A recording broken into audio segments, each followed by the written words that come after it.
The American Revolution through the eyes of 7 everyday founders, that's the focus of a new piece from the New York Times marking the country's 250th anniversary.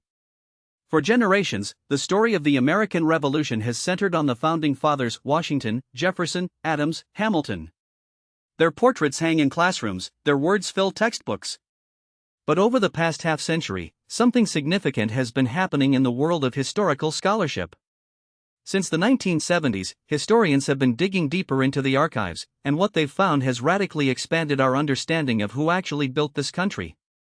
In the 50 years since the bicentennial, the last major national celebration of America's founding, researchers have uncovered the fascinating and often dramatic lives of many other players. These are people whose contributions to the revolution were previously overlooked, or simply lost somewhere in dusty records and forgotten correspondence.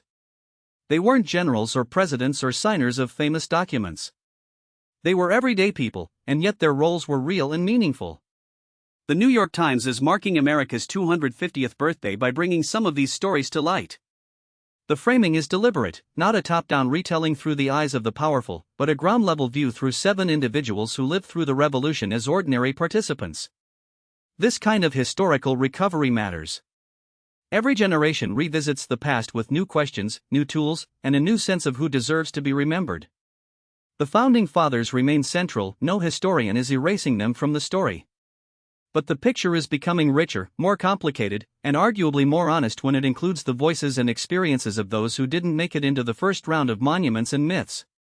As the United States turns 250, this is a moment to ask not just what happened during the revolution, but who was there and whose story is still waiting to be fully told. That's the story for today. Thanks for listening.